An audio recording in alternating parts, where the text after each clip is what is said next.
Hey everyone, welcome to Golden Sun, the Lost Stage. Thank you so much for your very kind donations towards True Any Percent. Typically in our community, we don't use passwords in our runs, only because, well, you'll see. The true versions of various categories basically say, yes, use your password and have fun. That's going to have a very, very large consequence, but we'll come to that in a bit. This is a fully RNG manipulated run. It won't look anything like what you are familiar with Golden Sun, but it's still a lot of fun and we're going to have a good time. One thing I have done before anything else is I've cleared out all of my save files and I've reset the game. So I'm going to start doing some manipulations here to kind of roll for good stats, and while I do that, I'm going to let my commentators here introduce themselves. Hey, so I'm the Ground. I used to speedrun this series. I'm kind of burnt out a bit, but yeah, this is going to be great. Yeah, I'm Carrie. I also speedrun the series, but mostly in the not mana point. Alright, so what I just did there is I canceled their names a bunch of times, and every time I do that, I advance the RNG by a certain amount, and that's going to give me exactly the right stats as to what I want. Most of the time, names do not matter in this game. Names do matter for Felix, and for one reason only. Felix's name determines a bunch of puzzles, so we're going to name him exclamation point, because that's fast. We don't care about Jenna, we don't care about Sheba, we don't care about Piers. And this is what you donated for. You donated for the true Golden Sun experience. We're going to use a password. We're going to use a gold password. 6 pages of password input. Let's go. All right, CO. Get used to this this music because we're going to be here for a while. So you donated for it. I hope you're happy with yourselves. There's one really cool thing about the password system, though, and that is you didn't know this as a child, and you will hate me for explaining it to you now, is that the last letter of every line does not matter. So I could put a 6 here. I could put a 5 here. It really doesn't matter. Actually, this is going to take too long. Yeah. Yeah, let's just load a save state. All right, so this is the true Golden Sun experience. We've done the 6 pages of password, and we're good to go. You did that as a kid, don't lie. So now we're going to go through the password and find the mistake. Not 3 there. times. And I gave up. Not on this page either. Yeah, it looks good so far. It's so far, it's okay, yeah. This will be really embarrassing if we can't find the mistake. Oh my god, I know it. This guy, see this lowercase j? That needs to be a capital J. Ah. Yes! Yeah! We can start the run! So that gives us Isaac and his friends. Isaac is level 99. That's obviously, you donated for a gold pass, but we can give ourselves any level we like. Stats. Nice stats. We can pretty much give him arbitrary stats. So he's got 0 PP because that'll be useful later on. Here are his friends. They are completely irrelevant, but you can see that we have them. Isaac's inventory is kind of interesting. We got corn. I asked the community what we wanted for some items. Thank you, Golden Sun community. We have corn. We got some gin. You'll see what they do later. We've got some stuff here that... Why are these even here? Well, you'll find out in a moment. And these are some unused items because I had nothing else to fill the slot with. So, whatever. All right. With that all done and said, we are about to start the run. So, in 3, 2, 1... Woo! Let's do this thing. So Golden Sun 2 happening pretty much at the same time as Golden Sun 1, like right after or in between for a few scenes and stuff. So we are at Venice Lighthouse right now. With Felix, not Isaac, because we're not going to play as Isaac for this game. Or will we? We'll find out. But this run here is a spiritual successor to what FX did at ESA Summer last year, where he did Golden Sun 1 any percent, which basically amounts to doing a whole bunch of stuff out of bounds and treachery and triggering arbitrary code execution. This game doesn't have arbitrary code execution. We have a thing called arbitrary memory writes, which are almost as powerful, but not quite. You'll see what we can do with them later on. But for the very first bit of this run, it's going to look fairly normal. I say fairly normal because we're going pretty fast, and we'll skip a bunch of stuff, but it's more or less what you experienced as a child. And a little bit of luck. A little bit of luck, hopefully. Yeah, the first dungeon is not RNG minutes, so we are trying to get some good RNG there, but after that, RNG is no longer a consideration. We will just blast through this game as quickly as we possibly can, abusing every mechanic we possibly can. I will say this is one of the most beautiful games of all time. I have had so many hours of enjoyment playing this game. This run looks nothing like that, I already said that, but especially the no save and quit category of this game is an absolute masterpiece. Harry, would you agree you've run no save and quit? Of course. We all love losing runs to Poseidon, although Carrie's got the magic touch, she just never dies to Poseidon no matter how bad. I die everywhere else. Doesn't matter, you got the street cred of Poseidon. But yeah, there's so much cool stuff in this game, we're not going to see any of it. So, shout that out, get that out of the door, right out of the way, out of the start of the run. There is a lot of serious time in this run as well. Even though I'm just going from point A to point B, it's not quite like a step route from like early Final Fantasy, but it's like still quite precise movement. So I just do need to focus at a lot of moments in this run. I will be making use of that save state. The one save state that you get on the Virtual Console, we'll get a lot of mileage out of that today, I hope, or I hope not, but we will use it. So there's a bit of protection built in for us if things go really, really wrong, but hopefully they don't. You may have noticed we have unskippable cutscenes by this point. Camelot Software Planning, they make the Golden Sun series, and unfortunately a lot of the Mario Sports titles as well. They love a good conversation, so there's quite a few of them. We're going to have a number of these throughout the run, and they will be the main point where we get donations in. So if you do have them, there's plenty of time to talk about them. So please donate. I'd love to see that squats incentive met for Crisis Core. There's a long way to go for that. But I've heard it's going to be good times. Bowie will be running that. Bowie's a good friend. He was going to be here, but he's got to do a run now. So all the best to Bowie. We're going to quickly change our menu options. That was slow text speed. We got to go to fast text speed. That is sleep mode. Hardest menu in the game. That's the hardest menu in the game. I strongly agree with that. So go ahead. Yeah, you may have noticed that Plexa did this menu really, really quickly. That's because he's using a technique called menu gliding. So if you do an input, say left or down, you press L or R, I think that also works with R, and start and select. This is going to add an extra input to the input that you did. So if you press down and then L, that's going to do down twice. And so that's basically what allows Plexa to do menus so fast in Golden Sun 1 and Golden Sun 2. Yeah, it's kind of funny. Like what Legrand is referring to is the fact that the buttons in certain menus don't always have a function. Like you press them, they do absolutely nothing. And the fact that they do nothing can be used to double the input of another button, and that allows you to do some really cool things. Plus the fact this game's got like 3 frames of menu lag, or 6 frames of menu lag or something. It's ridiculous. It's the smoothest menu you'll ever play in your life. It's so nice. And this is why I'm really bad at Xenoblade 3 menuing, if you caught my run earlier with Quad. Hey Quad, thanks buddy. Because the menus there have like a little bit of lag, and it throws me off all the time. So this is plot. Are we even going to try explain the plot today? This plot? This guy is Alex. It's me. He's a bad guy. Yeah. I think we're going to give up on the plot today because it's not going to make much sense at all with what we're going to do to it, but that's okay. All you need to know is that we have to escape the lighthouse as it's being lit, and we get a nice little series of tutorial fights here. Alex is going to go deal with these soldiers on the right-hand side who are big and scary and have pointy spears. They're a bit scary. We're going to go deal with some ruffians who are less scary. And shows the power of Mouse Adepts. Yeah, so in Golden Sun 1, we get a Mars Adept called Garrett. He's completely and utterly useless. His best quality is that he's a backpack for items. Jenna is the Mars Adept for this game, and she is basically probably the best character in this game that isn't Isaac or Felix. She is absolutely ridiculous.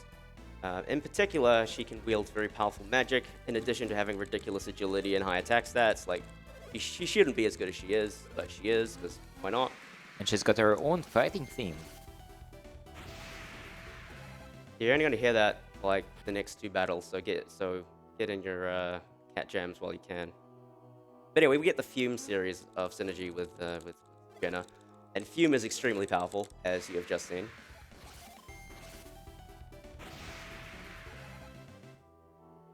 It's great after the first 2 seconds too. Like, yeah, the theme does hold up beyond that like quick snippet, I promise. All right, one more time for the fans, Jenna. 2 more times. Oh, wait, we got one more. Yeah, you're right.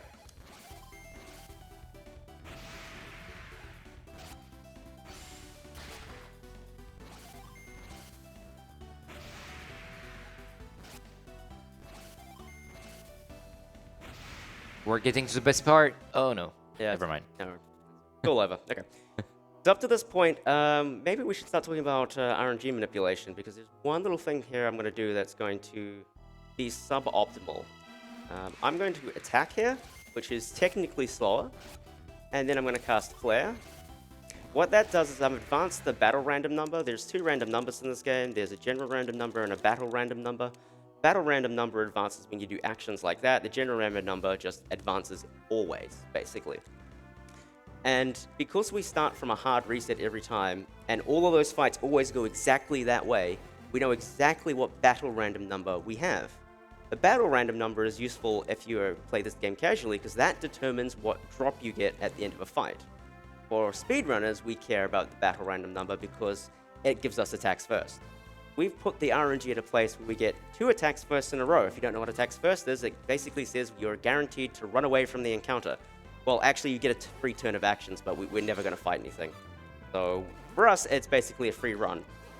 Technically, it's slower to do this rather than just take your chances, but on average, it's going to be faster, and, well, we're quite okay with that. We are getting into another series of long cutscenes because this game is very, very long like that. Zet, do you have anything for us? Yes, I do. Well, there have been some donations coming in, and keep them coming, folks. We want to get this incentive for Final Fantasy VII Crisis Core matched to see the squats. Baal Nocturne has sent $20 saying, "Hi, Baal here. I would be awake for this, but work prevents me from watching. But I'll make sure to catch the VOD. Good luck on the run. Love you a lot, Plexa." Thank you so much. And Rayleigh has sent $10 saying, "Long RPG runs are a different sort of speedrun. This one doesn't have much in the way of large skips. A few dungeons get heavily shortcutted at most, mostly via variations on a single glitch, but it's an RPG that allows for blazing fast menuing, and Plexa has mastered it. And like any good RPG run, there's plenty of knowledge on display, as well as some genuine love for the game. If the 6-hour runtime doesn't scare you, it's a worthwhile watch."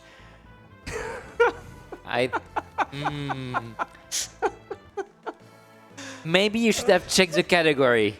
No. That is a long. It's not a long-standing meme. It's a short-standing meme in our community now. Oh, okay. Yeah. Thank you, Rel. I figured. There's someone who reviews like every marathon run ever and gives their like 3 cents opinion. All right. And they reviewed some Golden Sun stuff one, and their Golden Sun comments are amazing. Thank you to that person. Thank you to Raleigh and Baal. Baal is a Golden Sun OG, ESA veteran. Shame you couldn't be here, but it's life. We're getting older. Baal did the very first ever Golden Sun run at an ESA, so thank you, Baal. That was like a billion years ago, 2015, I think it was, or 2016. Something like that, yeah. Very long time ago. Thank you, Baal. It's good to thank you for your presence on this stream.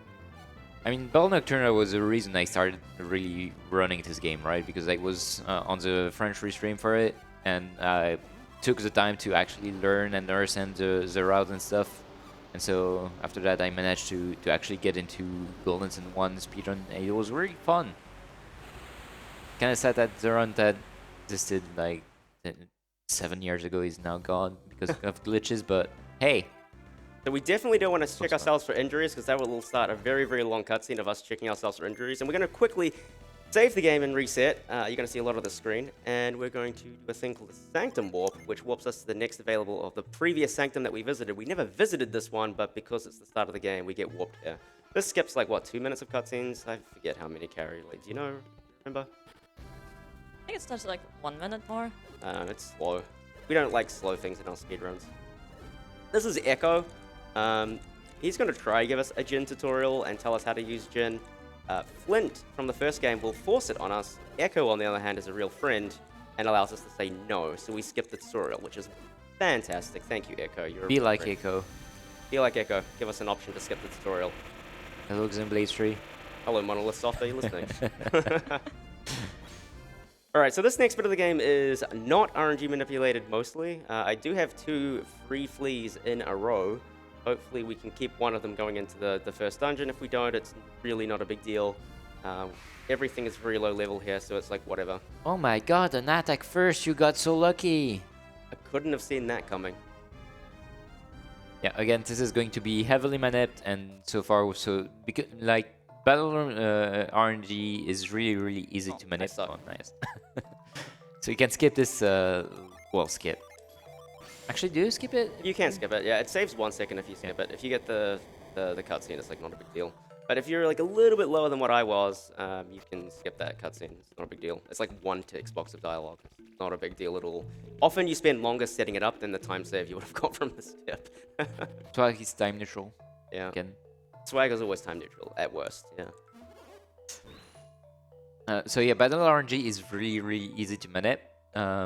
Because like, you know, it only changes during battles. So, and battles are really easy to manipulate because it's only down to the actions that you are taking or the enemy is taking. But if you're already manipulating battle RNG, then you already know what the enemy is going to do. The problem is obviously GRN or general random number, because that's going to be used by the game even on the world, not on the world map, but every time you're going to use a synergy, that's going to change the GRN. Every time characters move randomly on the map, that's going to change GRN. There is a bunch of stuff that can change it. Yeah, there was a guy in that first room where I didn't skip the cutscene. He's got like a little sport bubble that pops above his head, and like that advances the general random number. It's very strange. And he'll often use it in the middle of Whirlwind, which was that ability we used to clear out the bush in front of the cave. And that Whirlwind advances the random number as well, and you get it becomes unpredictable very quickly, basically. In Golden Sun 1, it's much easier to make use of the general random number because every time you reset the game, you end up back where you started. So it always starts from 0 and advances in exactly the same way. And there's nothing on the Golden Sun 1 title screen to kind of fix that. So you can basically do manips just by resetting. In this game, however, the title screen advances RNG every frame, which is going to make things a little bit difficult for us. And that's why I have a bunch of audio cues. This is the retreat glitch. You want to explain the retreat glitch, somebody? Wait, you want to do it, Carrie? So basically, if you drop your PP, or your mana, between 6 and can't use it, and you hotkey it and try to use it and it will say it failed. Like this. Like that. However, internally the game sets you back into the first room. If you hit another event tile, just basically place the wrong event. Then just keep it at that. And so what happened there was that we went into the retreat glitch. The game didn't know what to do with us, so it sent us to the end of the dungeon. So that's the first dungeon, we're done. That was actually pretty good. Yeah. Yeah, we're done. So normally, in pretty much every other category that has existed, even earlier versions of any percent, we would go back into the dungeon and get a gin called Fog. We're not going to do that. Nope. Who Fog, needs gin? It's a gin. Who needs friends? Who needs friends? You don't go fast with friends, Legrand.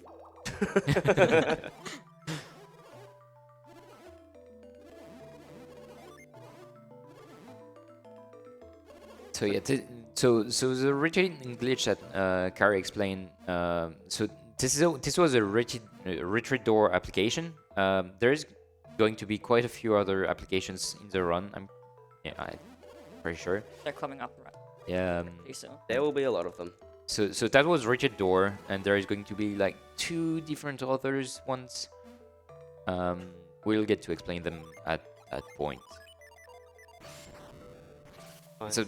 So yeah, the reason why Plexa was spamming move throughout this dungeon was just to drain PP, because you have to be under 6 PP on Felix in order to use that. And so that means that most of the route is going to be around managing Felix's PP so that he stays around 6 PP. We're only going to need to do retreat glitches in this game. We are very quickly approaching the first RNG minute of the run, and it is based off a very precise audio cue. I have a 0.1 second window to hit a bunch of seeds. I have a bunch of tables in front of me to help me orient which seed I actually get. So here we go.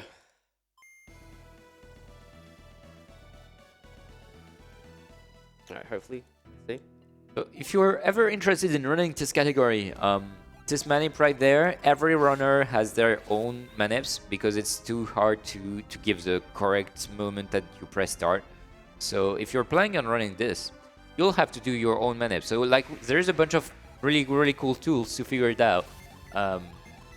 And there's people that understand really well understand how RNG manip works. So you're going to not be alone, but you're still going to have to figure it by yourself. Actually, shoutouts to Raffi right now, because he actually made a route which just uses bashing. Yeah. Except it only works on emulator. Yeah, that's a problem with that. Every console, every version of this game is a different offset, which is really frustrating. Alright, I'm deep in RNG manip, so I'm not going to talk very much, so look around and carry, say whatever you want. So we are going to progress with this dungeon and get like the synergy item, like kind of near the end of the dungeon. Yeah, so maybe I've noticed in the very first room of this dungeon there was a chest which we couldn't reach. But Plexa will do something right second. Yeah, so... There's a mint. Oh. Why did that work? That's a reset. Yep, because that's changing the RNG minute. So we were trying to do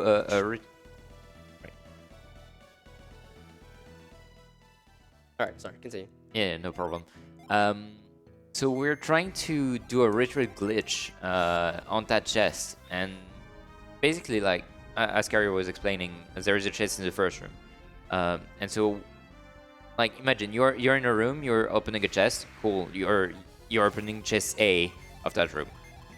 If you're in another room, you're opening chest A of that room. But if you're using the retreat glitch, then you're opening the first the chest with those coordinates in the first room, which kind of weird. And so the game is going to give us a different item if we interact with the chest again. You'll see. You could actually go back into this room and you can see the chest has been opened. By the way, I got the same encounter, which is really cool, because that's that's frame perfect. It's not a fast encounter, but whatever, we'll deal with it. So regarding RNG manip, as we explained, Jaren is pretty hard to manip because of the title screen thing. And outside of towns, it's going to be pretty linear once we have the seed that we want. And so what we're going to try to manip mostly is trying to manip how to run away, obviously. And in order to do that, there is a really neat thing where if you do an attack, whatever it is, there you go. Every time you do an attack and you cancel it, every time you do an attack, that's going to advance GRN for whatever reason. And that means that we can basically do whatever a bunch of attack cancels. So attacking a bunch and then canceling it to advance GRN and to guarantee that we're running away. So if Plexa doesn't mess up anything, we're guaranteed to run away from every encounters. Pretty lucky fight. Sheba is not dying. All good. So this is one of 3 fights we will take in this entire run. This is Iron. He is not required for anything, but he does make the only boss of this run much faster, which is why we come out here, do this detour and fight him. So far we're okay. That first little early hiccup, that happens. We got an extra PP regen from somewhere. I should have checked it, but it's okay. So entering this town to set up the Sanctum Warp later on, and also it nicely resets the encounter rate. So every time you enter a place, it's going to reset the encounter rate. And no encounter. Wow, impressive. Also taking Martyr there for the Sanctum Warp skips the cutscene at the beginning of. So this is Deccan Plateau. We are already here. Now we're going through the rare entrance here. Normally you're supposed to chase a djinn through here and like do this cool puzzle and whatnot. It's a really cool experience casually. We just skipped all of that. We're gonna donk it on its head right here. That is Cannon. Cannon is a friend we won't see very much of, I'm afraid. Goodbye, Cannon. And we got Pound. That's everything we need. Basically, right now, we're going around the world getting various abilities that will allow us to, beat the game. The one that we really want is Cyclone, of all things, believe it or not. But you'll see why that is in a moment. We Sanctum warped back to Madra. We're now in a town. I'm not actually doing an RNG minute anymore, so I can actually speak about things.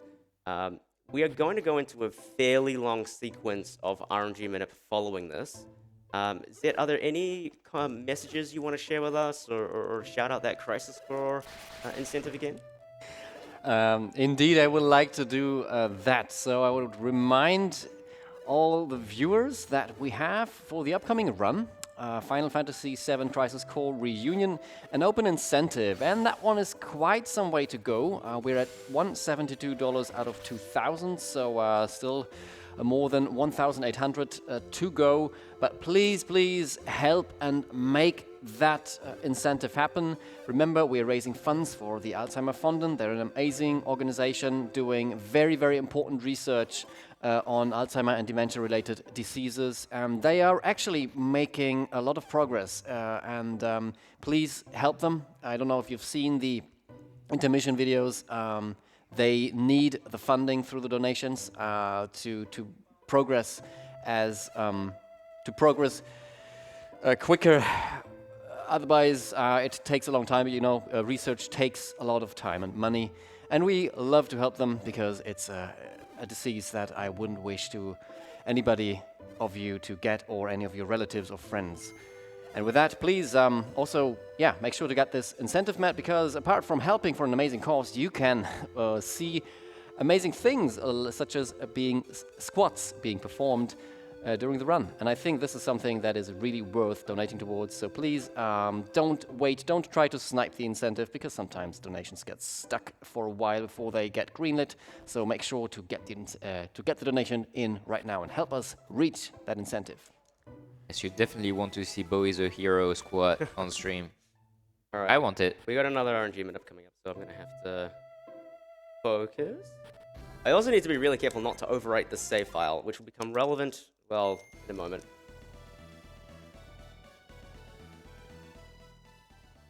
Right. Again, you're probably not seeing it on camera, but the way Plexa at times it is humming the song with his fingers, and so he's hitting like it's a funny setup.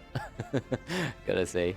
I've used this setup for years, so it's like ingrained in my soul. I will just instinctively tap out the theme song on the title screen just because, even when I'm not doing RNG minute, it's just something I have to do now. Alright, hopefully we get an encounter I recognize. If not, we do that all again. Yeah, again, the window is really small. And because it's not guaranteed, Plexa has a table of possible encounters because like the GRN is changing every frames, and GRN is what's going to change the party that you are going to fight. So every time Plexa sees a party, it's like, okay, so on what seed am I? And then he figures it out. Do the correct item cancel to continue the GRN manip and stay on the same trend as everything, and hopefully continues on. Alright, so this room actually doesn't have any encounters, which is nice. Next room does.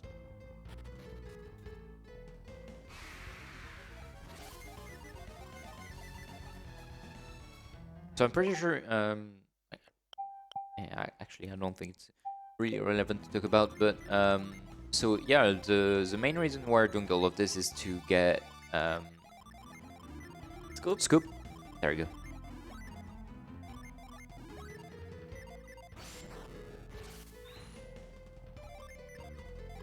So again, every time you use synergies on the world map or in a field map, it's going to advance GRN. So there is going to be a bunch of random things that Plexa can do. It's just to advance GRN. Like battle RNG again is very simple to manip, and it's only relevant if you're manipulating Alak first. But if you're trying to manipulate running away and stuff, you're manipulating GRN, and that's really hard. And if there is any kind of wrong synergies used, like you're using pound to the right instead of to the top, then the RNG manip is killed, and you have to kind of reset, because like the party is way too weak to do whatever we're trying to do right now, and be way too slow anyway. Alright, time for some fancy movement. Who's ready for fancy movement? Whoa. That's relevant. It's not just for show. So every time you're moving around in this Alright. game, you're getting 1 PP every bunch of steps. It triggers a PP regen between that pound and this thing, which will be relevant. We'll point it out. All right, King Scorpion is the boss of this run. It's the final boss. Actually is. Cool. I defended with Shiba. And I did that wrong as well. It's cool.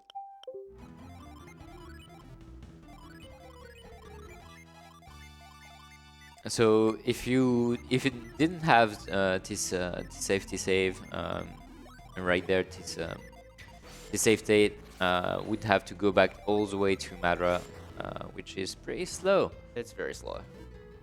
I will make a save state right before King Scorpion, just so we don't have to do this again. So that also means that offensive movement is coming back. Ooh, fancy movement again.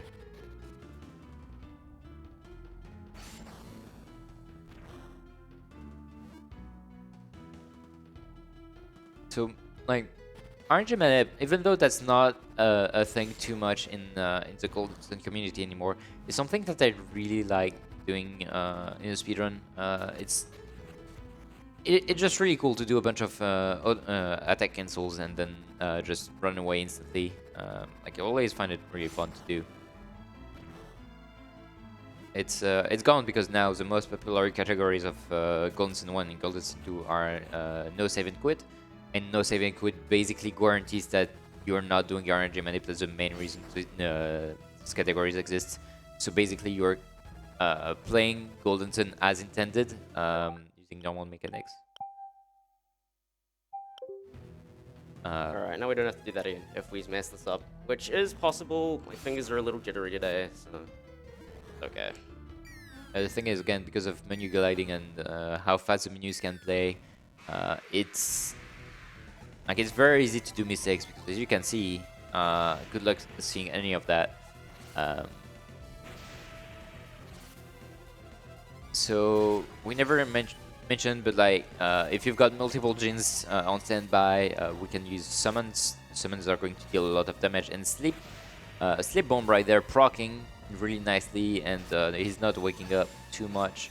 But we did pick up an extra sleep bomb, so it worked. What I will say is that in casually, no one ever uses the sleep bomb because it never ever procs. But there is a very slight chance that you can possibly proc on this boss, and a slight chance is all you need for minute. Even if the probability is 0.0001%, doesn't matter, it's guaranteed a minute. Hence why it's fallen asleep twice. And this just saves a bunch of healing, which saves like an extra turn, I believe. The only thing, like you say, it's guaranteed, but at the same time, like, it can be really, really difficult sometimes to meta because that's going to the proc is based on BRN, and there is not that many ways to meta it, so you'd have to kind of fiddle around and figure it out. But since we've the last harder set is from quite a while ago, getting that BRN setup is not impossible in practice.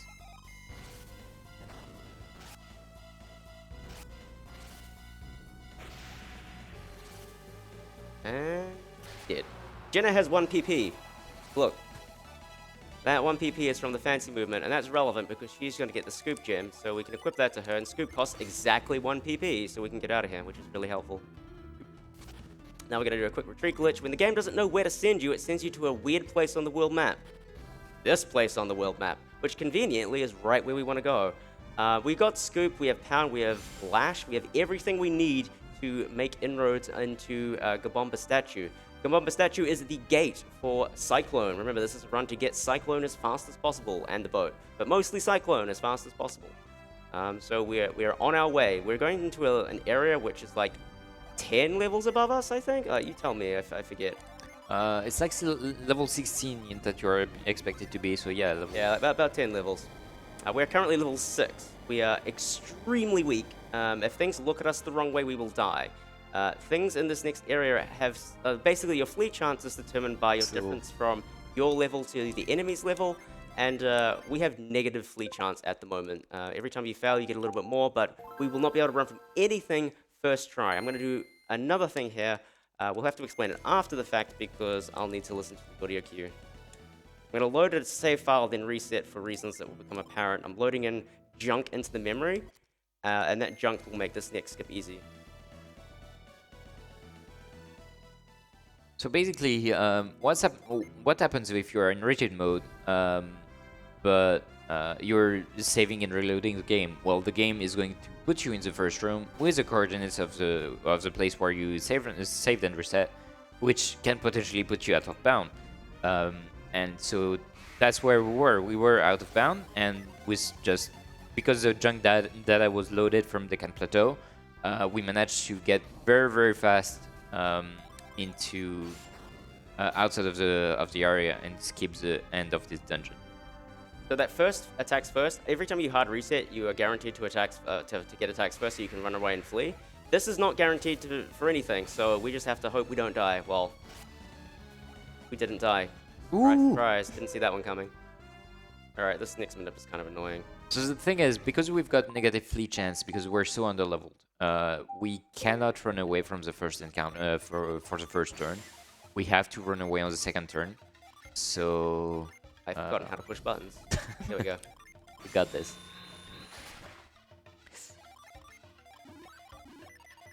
So thankfully, because we're still RNG manipulating, like we're going to be very lucky, basically, and no one's gonna die. Hopefully. I'm gonna go for a thing called extended minute here. Basically, move is a terrible ability. Whenever it connects with something, it's gonna produce a bunch of sparkles, and those sparkles will advance the GRN will advance the GRN by 3. The problem is that sparkles are determined by your subpixel, and if you run Sonic or know anything about Sonic, subpixels are awful. I'm gonna do this weird movement, running into the wall, then face up, and then use move to eliminate a bunch of variants. So hopefully, I either see 2 pixies or a pixie and a spirit. So we'll see how we go. If you're like the meta kind of, if you use move is usually if you use move you're out of manips, and so if you're out of manips you should do a hard reset. So this is effectively skipping a hard reset to keep going, because there is no way you're passing all of that with this current party without manips. Yeah, those pixies are literal nightmare fuel. Carrie can tell you all about how scary they are, because she runs no save and quit, and they end runs. We got time. So, basically, pixies are pretty much the fastest enemy you can counter up to this point, and they have an ability called Sleep, which puts your party to sleep. Got to see it. It was good. It put us to sleep. And quite a little fact, in Golden Sun 1, if one of your party members is asleep, you have a 100% fleet chance for whatever reason. This was patched in this game. Yeah, that would have been really nice if they kept that in. I'm going to try for extended minute here, so I'm going to run down, then run up, and hopefully I'm going to see something I recognize after this. If I do everything perfectly, that was perfect, but I'm not going to take a chance. I could have pushed this down immediately, but we'll just wait for the dog to come back. That's not a problem. Oh, he's now stuck. Boogie. This is extended minute, and it's really awful. So again, we're trying to keep our PP low on Felix because we're most likely using retreat warp and retreat glitches all around to make sure that... Ooh, we got it. Yo! Alright, so this is going to look incredibly scary, but... This is fine. Yeah, mostly. It's a whole run. Just, this is fine. This is fine. So I'm using these random synergy in the overworld just to advance the gear into something where I won't immediately get annihilated. This gorilla is going to try really hard, though. Wow, how did you predict it was a gorilla? Oh yeah, spoilers. He's a magician. The next encounter is most definitely not 2 pixies, by the way. Alright, we're almost done with this massive RNG manip segment. Almost. Almost the end of the dungeon. Oh no, one less encounter! We are fine. Okay. This is fine. Relax. So Plexies also have an AoE move. I think it's Ray. Wind Slash. Wind Slash, yeah. It would have killed everyone in the party. Yeah. There are no encounters once it starts to turn to night, which is right here. We did it. We got through the worst bit of the run.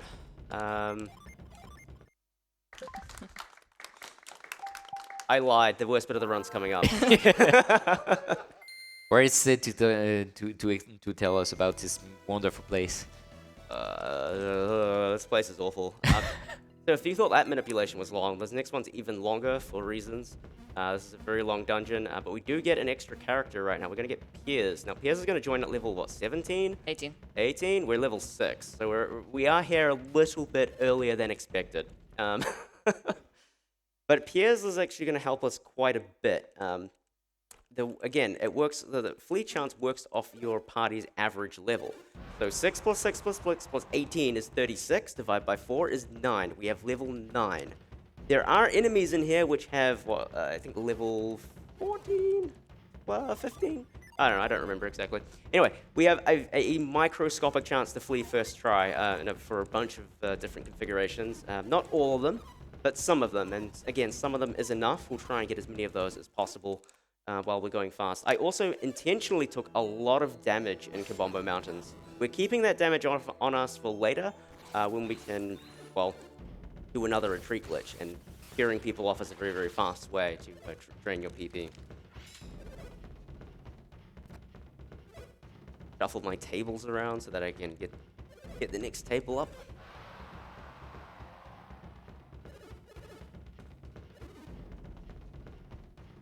So this dungeon, before we had manips in this game, because like again, you probably understood it, but manips is awful to figure out.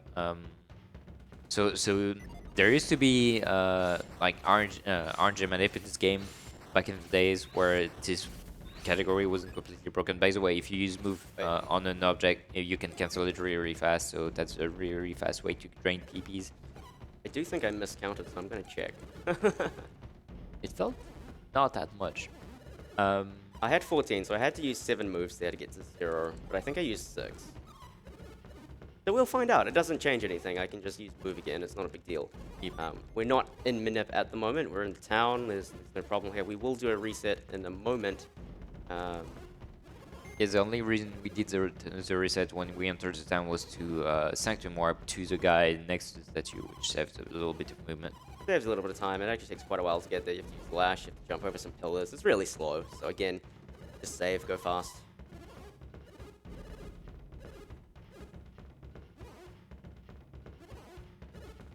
So yeah, as I was explaining, before we had manips, this place was hit with like probably a level 10 party and Pierce at level 18, so it was still incredibly scary, and you would fight everything. And there's been countless runs killed by this dungeon because it's so rough and you're so underleveled. Like the enemies here are also very, very nasty. This scoop is actually the final boss. Hey, we got it. Gabamba is a scary place. All right, nap time.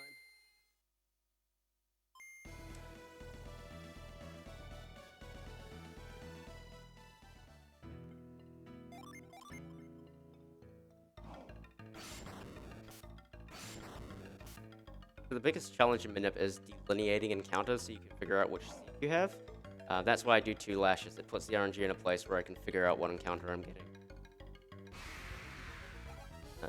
Boom after the thingy is 11. Yeah, but LGG said, this thing that Doomsayer actually has Condemn as an ability which can instant kill a character, which is basically GG. Yeah, we've got no way to revive anyone at this point in the game. Maybe if you hit level 18, you'd have revive actually, but like when you're level 10, good luck. Especially not with how many gens we have at this point. So this is one of the encounters we can actually run away from. Those skeletons are very, very low leveled. Everything else is high leveled. So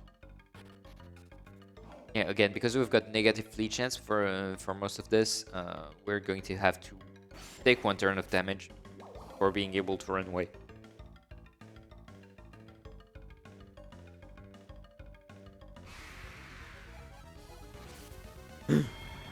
Spooky. So good.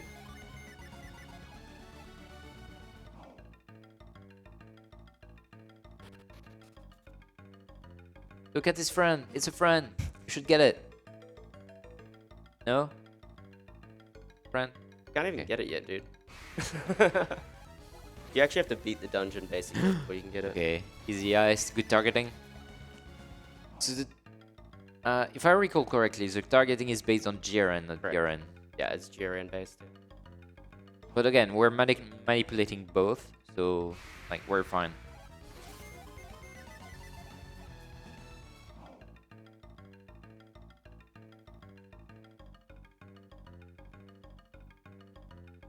We're pretty deep into the mid-nip. Maybe I'll make a safety save after this next encounter. This little mouse here explaining to you that you can jump on gears. Good stuff. Nice attack first. And again, even though we could run away instantly, we're keeping the GRN manip up, so we are doing a few attack cancels to keep to advance GRN so that the next encounter is going to happen. Well, Actually, if you're wondering why I'm using the save state and not the save function, the save function actually advances GRN. It advances the GRN by 1. So we can't even... If we actually saved properly, we would break the minute. and also, if you were to save and reload there, then you would have different encounters, and it would be like a completely different manip to figure out and stuff. Also Like, that. it'd But you be- can't even make safety saves because it ruins the minute, which is really annoying. It's a joy of doing RNG manip is that you have to do the whole segment perfectly, or else it's bust. Nice. We're going to cure Jenna a lot of times. So, retreat glitch of ladders basically just disables the loading zone. And we go out of bounds now. Hey, close your eyes. There's no glitches here. It's okay. But yeah, this is a really cool trick, actually. For some reason, when you're in retreat mode, the ladder loading zones don't exist. You can just walk up that ladder and run around the edge of the map. It saves a little bit of backtracking. It doesn't save as much time as you think, but it's still really fun. But still, like, we are still in bounds because we are just on the wall. We cannot go elsewhere. So that's why Plexa is following the wall, obviously. And we're back in bounds. Woohoo! So worth noting that every time you use a ritual glitch, if you hit an encounter, this is going to disable the glitch. So that's why Plexa did it close to the ladder, and also like we're able to climb down just fine. And now we are going to be able to climb up the ladder, and it's going to be just fine.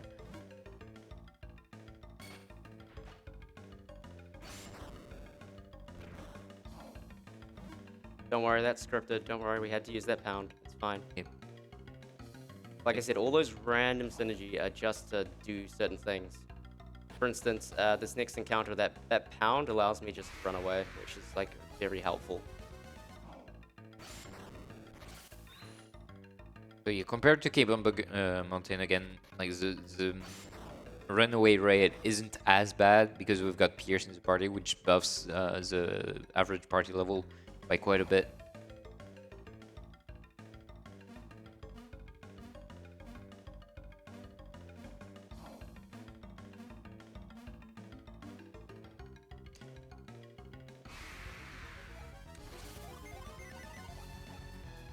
Okay, that should be the last encounter we get. For now. It better. We do have a little bit coming up afterwards, so What do you mean? This is the end of the dungeon, this right? is the end of the dungeon. But we've got to go back. We forgot something. Right at right at the start of the dungeon, there's a chest, and That's in there- unfortunate that we forgot about we that. got to go back and get that chest. Our bad for forgetting it earlier. So, yeah, that's okay. Oh wait, but it's Manip, so you have to take the correct amount of encounters. You're gonna be good. I'll be fine. It's going to become Nostradamus and figure out all the Manip on the fly. Love it. No, this is still scripted. We got to go back to that. We got to come back to this area specifically because it changes where retreat sends us.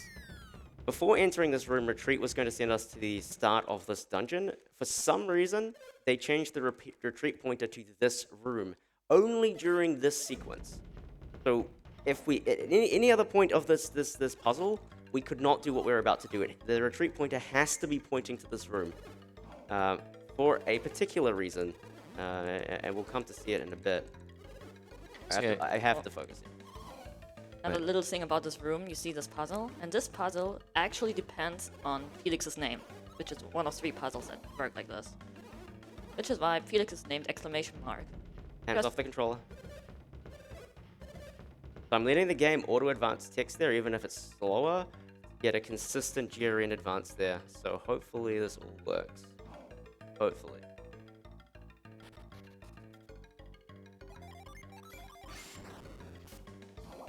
So again, the big idea is that every time you're using retreat, you're sent back on a shortcut. You're sent back. The game expects you to be sent back to the first room, and it's not exactly the first room. It's going to be the room where there is a retreat point. All right, we got So it. right now we've got the data of that room loaded for retreat glitches and retreat chests potentially. Like we're going to open the chest and use retreat on it.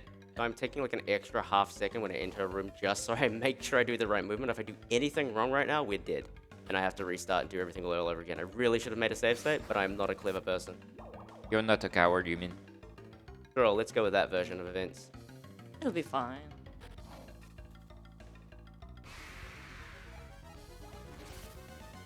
Plexa very specifically forced the encounter at that point.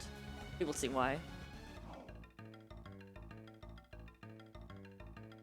Alright. So that specific chest is funny. We'll see why. It's actually a mimic. It is normally- actually a mimic. Right. Now, Are you sure? Yeah. If you don't talk to this chest in retreat mode, your run is dead. Yeah, but like I don't see it. You see? Oh. It's an item. We got the Soul Soul So, we met Blade! you in Ayers Rock. And Oh, Isaac! Isaac! For no reason whatsoever, we get Isaac. So this is why True 80% exists. The password because of the password we have Isaac now. We have teleport and we've got all this like hilariously busted stuff that we're gonna make use of. Like the herb shirt's not busted though. Mysterious card we're gonna use. We're gonna equip one of these gin because you can equip these Venus gin glitch items. All these items here, they're unused. This is a revival ring. This is a delusion ring for whatever reason. These were supposed to be things you won at like the Tolby slot machines, but they got rid of them. This is the ninja sandals. It's legitimately one of the best pieces of footwear in the game. It increases criticals, which is amazing, but they got rid of it. Anyway, that's Isaac. We need him for other reasons. He's got 1 PP for a very, very important reason. If you haven't figured that out already, I do need to set Flint. Run around over a little bit, get retreat back, and then we're going to retreat into the Gabamba puzzle. We're going to retreat back into the Gabamba puzzle at the top of the room. We're going to solve it.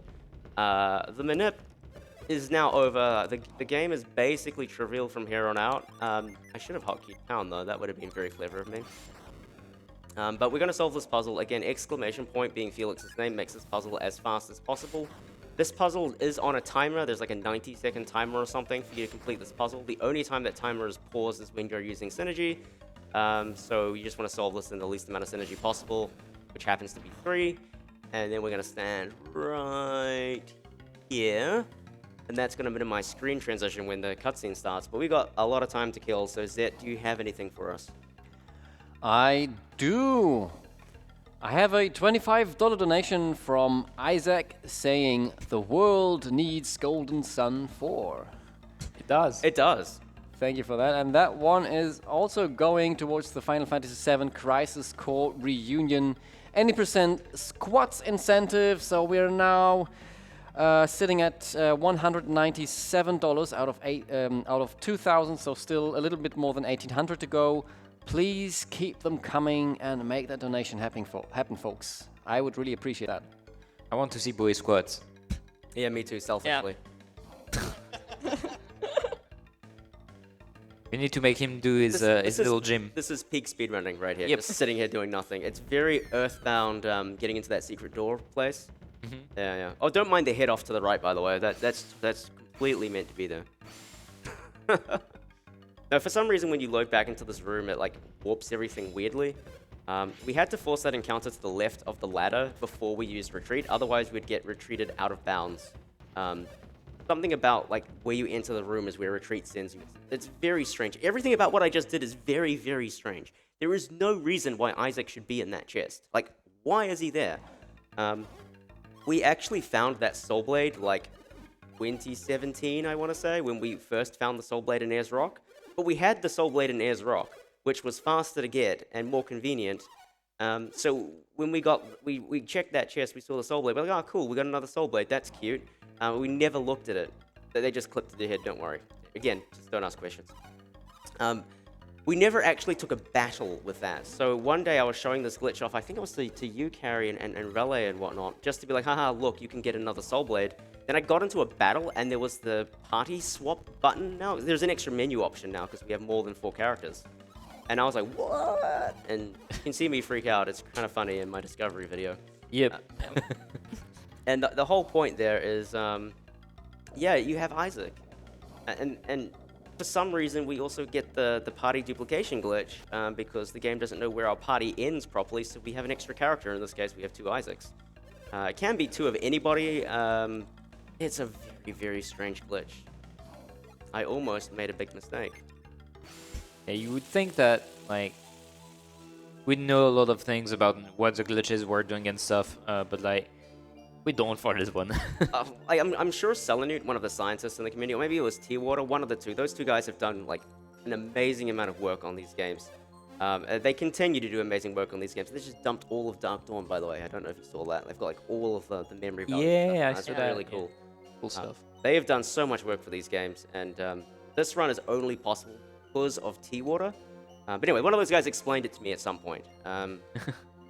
I've forgotten. Sorry, guys. Like, they're magicians. Sometimes when you talk to them, they're going to talk about X values and stuff, and you're not going to understand much. I will tell you the story of how this route came about in a little bit. But like I said, this route only works because Tearwater is an absolute genius.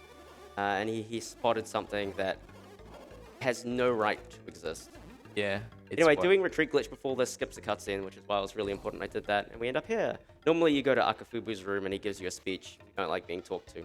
Anyway, gold password again. Thank you for the true 80% incentive. Normally we'd have to run back and do a bunch of running around. We can just teleport. Really fun. Teleport you're supposed to get on the final dungeon, by the way. Like, right at the end of the game, yeah. That, like, the thing is with gold password is you can input basically, like, exited passwords to get whatever equipment you want. It's literally a hex editor. This is Cast, the only line she'll say in the game. Yeah, she's going to be fine. She's still here. So the reason we come back and trigger this cutscene specifically is because we need it to unlock the boat. We do need the boat. The boat, we will go on a very long sailing adventure, so we need to get it some way. And you actually don't need the black crystal. We have there's 2 of them, yeah. Yeah. Yeah. But even in your inventory, you don't need it. It's never Correct, checked. yeah, you don't actually need the black crystal for the boat. You just need this cutscene. The black crystal is like a MacGuffin that just exists. Try and convince people to do things. Also, there's one above the fireplace, because we've done everything out of order. So, yeah. Like I said, we're not even going to try explain the plot, because it would not make any sense whatsoever, because we've done everything in the incorrect order, so it's fine. Anyway, we're about to head into our final dungeon. Oh, no, we're not actually going into our final dungeon. It's the boat's a dungeon. Yeah, true. But we did equip that Venus gen, right? We did, right? Yeah, good. Ooh. Save up here. Because we don't need Cyclone, because again, true any percent, we can actually do a Sanctum Warp to get around Cast, and that long cutscene, that saves time, which is helpful. Actually, that cutscene right now is kind of funny because It's the best cutscene in the game. Jenna, we call it Tomato Jenna for a reason. She gets red when people talk about Isaac, and we have Isaac in our party, which is kind of awkward. It's really funny. It's a shame we can't show it off because it is really slow. But yeah, Jenna turns bright red. Like, her entire model goes bright red. It's hilarious. And she's like, oh, don't mention Isaac. And she was like teasing her, like, oh, you got a crush on Isaac. That's so funny. He's just like in our party, whatever. Again, because we've got a level 99 character in our party, running away from encounters is not a problem anymore. We've got positive... very positive runaway where, yeah. Well, technically, we have 2 level 99 characters. True, we do. Actually, yeah. Our average level is 50-something. Okay, we did equip this Venus Djinn. You ever wonder what happens when you equip a Djinn as a weapon? Something magical? Let's find out.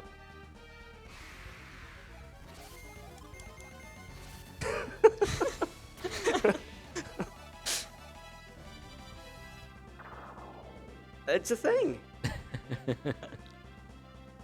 All right, and that's the actual final boss of the run. Congrats. There are no more encounters that we will fight.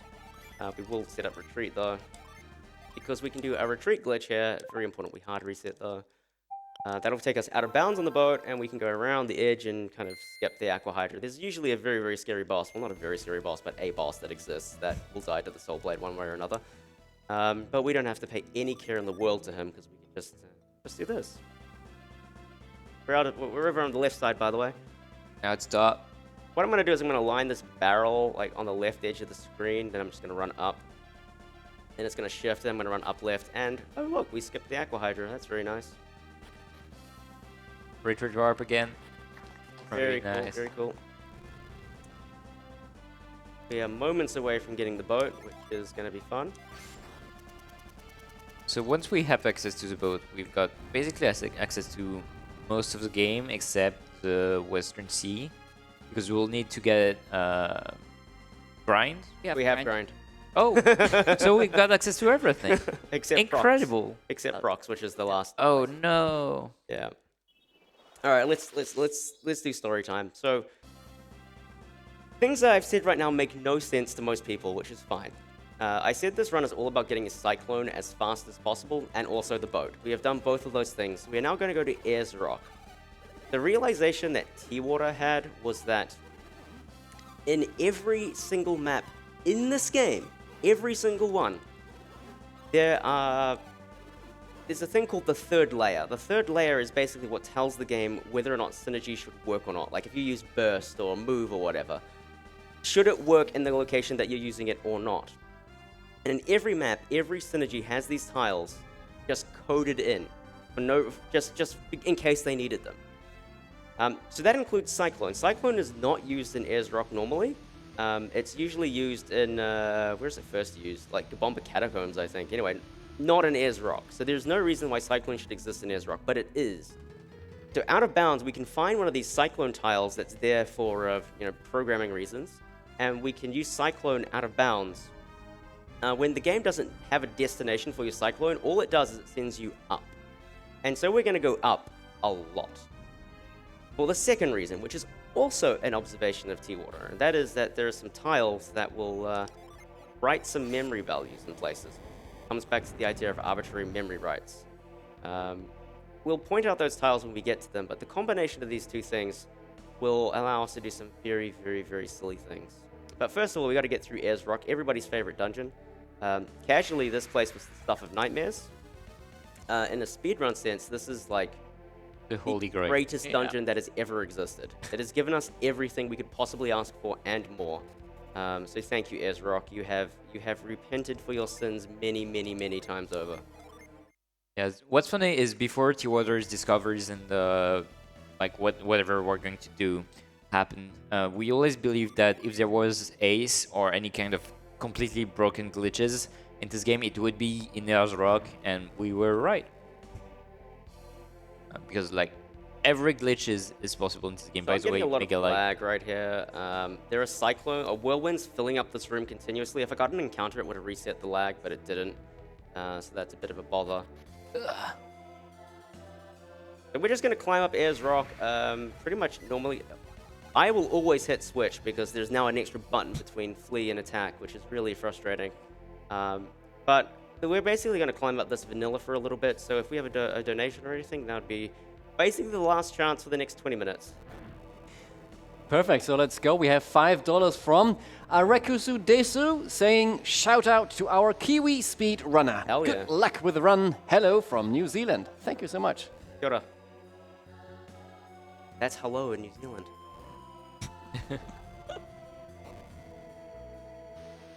I've always wanted to say some Māori on stream. I've never done it. Then again, my Māori vocabulary is basically limited to kia ora, so...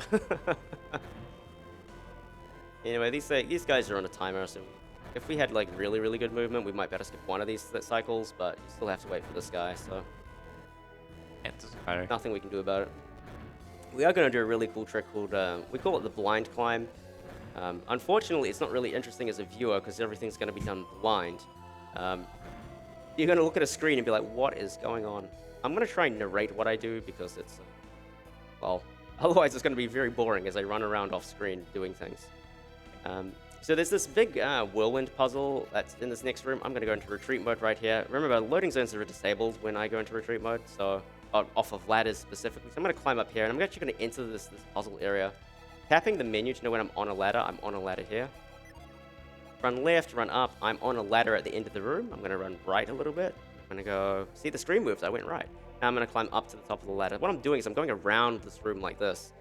And I'm going to come down the other side, then use move and basically solve the puzzle before coming into this room. Oop, I'm on the ladder now. That's good. So currently on the right side of the room, I'm coming down a ladder, down a ladder, down a ladder. I'm off a ladder. I got an encounter at like the literal worst possible time. Thank you very much, game. I'm going to run down, run down. I'm on a ladder. I'm off a ladder. I'm running to the left. There is a move pillar right where I am. You could hear that da-da-da, which means I connected. I'm going to run back up. I had to go back into retreat mode, by the way, so I could not hit any loading zones. I'm running up a ladder, running up a ladder, running up a ladder. Off the ladder, I'm at the very top of the screen. I'm going to run around left and right to get an encounter, which is why that encounter was very annoying. This might take a while because we're very, very high level. Again, you know, we need to cancel the original glitch, and the only way to do it is by getting an encounter, so... Cool, we got the encounter. I'm going to hit the loading zone on the left specifically, and ta-da! So I went around this room blind, so I went up that left side there. Up the left side, down the right side, moved the pillar out of the way, went back all the way up the top, got the encounter, then triggered the loading zone that's on your left here. It'd be nice if I could have shown this room first, but, you know, it's life. Not much we can do. It shows that you're good as game. It's a very cool trick, though. It is. It's way easier than it looks. And you can do that again in Magma Rock, which we will not see. And that one looks like super simple on paper, but it's like actually nightmare fuel. Yeah. Alright, one more whirlwind. That was Ayers Rock exterior. Now we are going to... Yeah, and now I have one more minute to do. It's probably the most important minute in the game. I need to get a harpy in the second enemy slot. For a very particular reason, enemies in the second enemy slot, for some reason, write a bunch of garbage data to stuff that we can access out of bounds. So...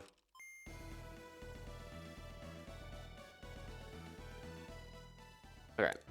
Hopefully we get something.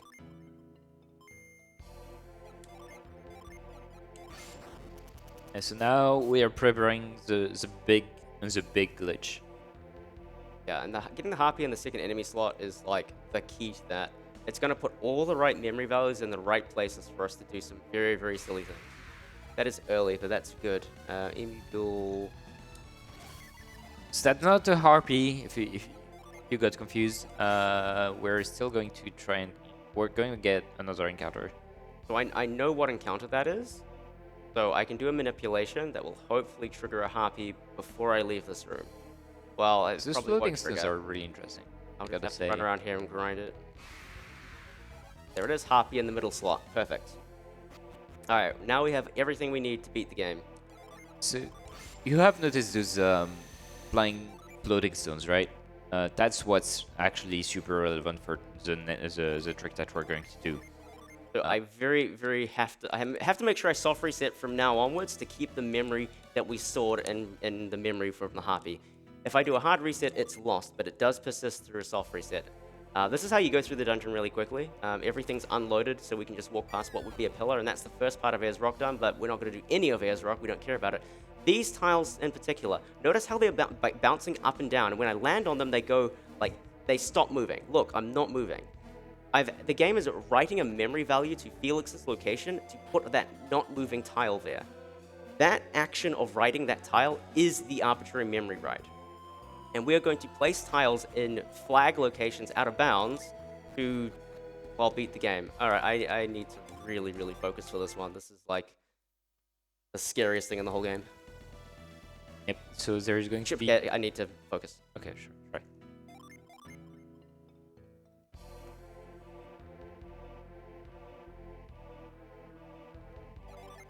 I think this is wrong. It's right. Nice. Fantastic. Oh, that's a relief. All right. Now we have to use Cyclone 31 times, so this is going to take a minimum of 2 minutes and 44 seconds. So we can start counting. We're at 3 right now. Stop count. There's a way to count this. I mean, in chat, you can do it. I believe in you. You can count up to 31. I'm sure you can. So this is the part where Cyclone shouldn't work, but those tiles exist out of bounds, so we can access them. By elevating... So basically, when we're on those tiles, the game checks our X, Y, and Z coordinates right in that kind of tile. But this is a game where it kind of only really cares about the X and Y, and then kind of overlays the Z as an afterthought. So by offsetting our Z coordinate a ton, as in what we are doing right now by elevating it a ton by using Cyclone, we can change where bits of memory are interpreted when we walk on them. So we can end up walking on these tiles that are on screen right now in convenient locations in memory, and that's what the Harpy allowed us to do. And we're going to do 3 things out of bounds. The first thing, we're going to get Isaac poisoned. We're going to sacrifice Isaac to beat the game. Sorry, Isaac. Second thing we're going to do is we're going to turn off encounters for the rest of the game, because that's fast. The last thing we're going to do is we're going to set the epilogue flag, which means that we can beat the game provided we can reach procs, which we'll have to do a little trick to do. So those are the 3 things that I'm going to do. So again, at this point, we've got access to everything but procs. So there's still quite a bit to do. I also hope you like the screen, because we're going to look at it for a very long time. And also, I hope you enjoy the sound effects.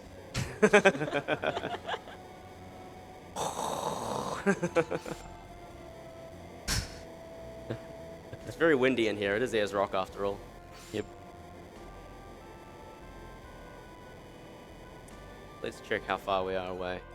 21, that's not too bad. Only like 6 to go? Yeah, we're 6 to go.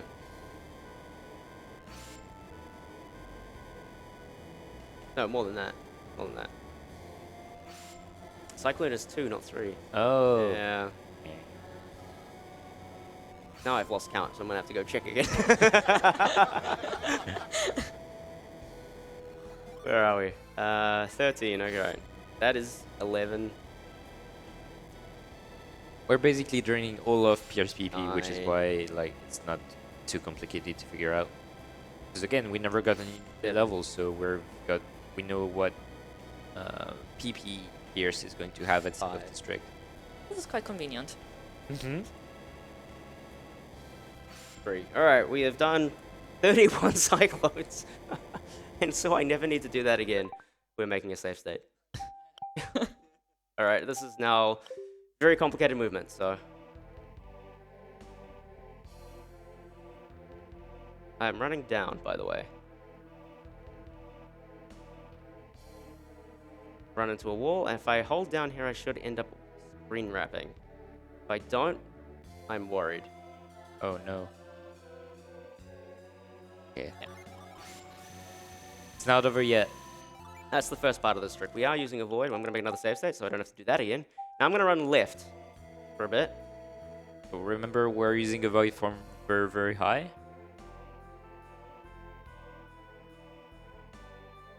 I should be okay here. I'm going to go a little bit more because there is a wall. Okay.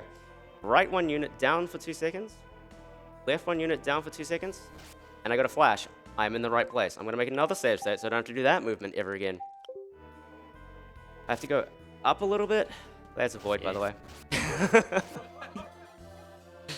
Uh-oh. We're very, very high. Alright, I already got It poisoned and takes a while. cursed. It takes But- a while. This is not good.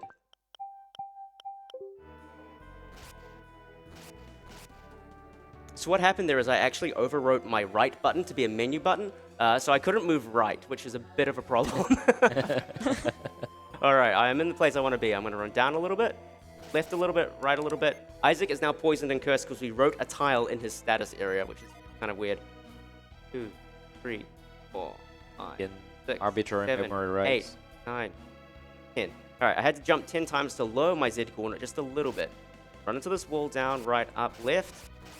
Then you go up enough. Left, okay. I'm going to move up slowly, and I'm going to be tapping the menu button. There's a point here where I'm not going to be able to open the menu anymore. I am 1 tile below where I need to be at that point, so let's do that.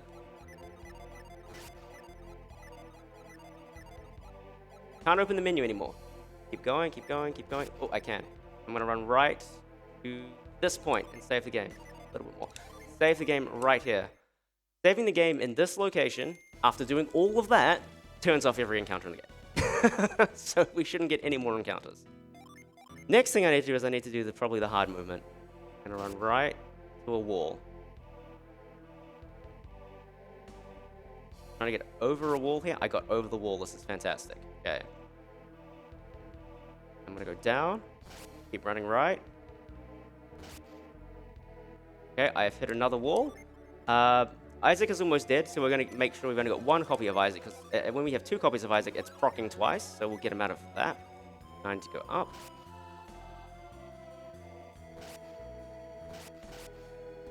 Avoid run out, which is perfect.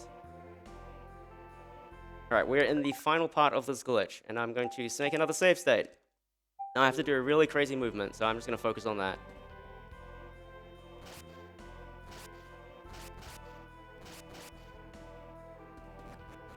Alright, I don't know if that was it, but we will find out. Hopefully, if I did everything correctly, I just set I told the game that we just beat it. We will find out if that was the case. So yeah, all of that stuff is scary and confusing, but all the hard stuff is basically done now. We are getting out of Ayers Rock, and we are going to teleport all the way over to Nariba, which is over here. And then we're just going to go beat the game. There's no obstacles possibly left in our path, right? But how do you get to procs? That's a great question. You need the cannonball thing, and so that means that you need to complete Magma Rock, right? Yeah. Like, you don't have that much time for it. I hope you've got a plan for it. You know what? Yeah. You know what's better than the magma ball? What's better than the magma ball? Poison. So this game has a thing called death storage. If you die on the same frame you hit a particular loading zone, not any loading zone, but a particular loading zone, you can ignore the loading zone. And so we're going to do that trick to kind of get around the fact that we can't enter procs. But now we just have to sail on the ocean for a while. Like I said, we turned off all encounters, so we're not going to get any encounters, so please enjoy the scenery of Wayard and the boat soundtrack. It's a slamming track. Oh yeah, it's great. The only problem with that track is it's interrupted by random encounters most of the time. It's not interrupted anymore. Yep. It's great. Wait, this is where I need to heal. Just make sure that Isaac doesn't die. Yep, gotta heal him up. Otherwise, there is no way to get him poisoned again. Exactly. Could be a problem. So yeah, did you know Wind Waker was based off of this? The Sea of Thieves, great inspiration from this moment here. Where is the super swim, Plexa? Hmm? The super swims. Yeah, where's the super swims? We need those now. By the way, this is all done in genuine hardware. So if you too have a Wii U for another 2 months, oh yeah, thank you. Here. If you have a Wii U, you can potentially still get it off the eShop if you happen to have money on your account. Thank you, Nintendo, for turning that one off. Really appreciate it. If you have a Game Boy Advance SP lying around or something like that, you too could be doing this and whatnot. We are very excited for the game we are very excited that Golden Sun is coming to Nintendo Switch Online. I'm very excited to see if the password transfer functionality exists there. The one with the link cable. Because then I can do even crazier things. I can make Isaac even sillier. Because we can do very, very silly things in Golden Sun 1. We're almost there. We're getting there. This game is a really good game. Like, there's all this content over here and all this content over here. We just don't see any of it. But this game is really good, I promise. There's more to it than just glitching out. And the Perfect. One the more. no save input categories again are really, really cool. Get to show a lot of the game, a lot of cool strats. Maybe just for reference, no saving quit is basically the our NMG category, and Alright, this is subpixel perfect, by the way. no saving Nice. no saving quit takes around 5.5 hours, as opposed to around 1 hour for this. Yeah, There's a lot of content. we're out of bounds. The exit that is placed on the left-hand side after you use the magma ball is actually over here until you do that, so we're just going to hit that. If we do it properly, you'll see that Isaac's strength has been exhausted. Eventually. There it is. We did it! Woo! And now we just got to run to procs, and if there are people here, I'm a very happy person. If there aren't people here, I am very sad. There are people! What took you so long? Sorry, Jenna, I let you down. That's it, we beat the game. I'm very, very happy that we have people here. It would have been really embarrassing to not have people here after doing all of that and having to sail all the way back here. That's it, that's actually the end of the game. There's nothing more to it. There's no bosses, there's no nothing. We're literally just mashing through the final cutscene of the game. So I'm gonna give some shout outs. Shout outs to the Golden Sun community. You guys are amazing, especially our scientists, T-Water, Selenute, thank you for this run. Especially T-Water, this isn't possible without you. Thank you, FX, for doing Golden Sun 1 last time and did such a good job of it, allowing this run to be happen. Thanks to my two commentators, thanks for hanging out. I really needed the help because this is a hard run to commentate with all the RNG manip going on. Shout outs to Bowie, is he in the audience? No, he's not here. Never mind, don't shout outs to Bowie, no. No, shout outs to Bowie. He put the community on his back and kind of raised Golden Sun to some level of prominence again. So thank you so much, Bowie, for that. You're a good friend, and I'm glad we finally got to meet each other. I look forward to your Crisis Core run that's coming up after this. That's time.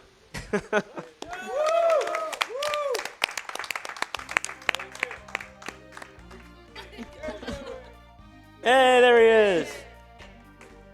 Sorry, I beat the game too quickly. My bad.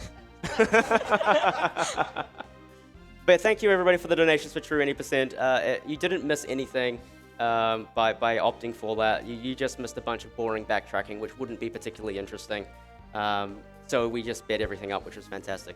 Thank you again for everybody for donating to that. Really appreciate it. Keep the donations up. Maybe there's, I don't know when squats.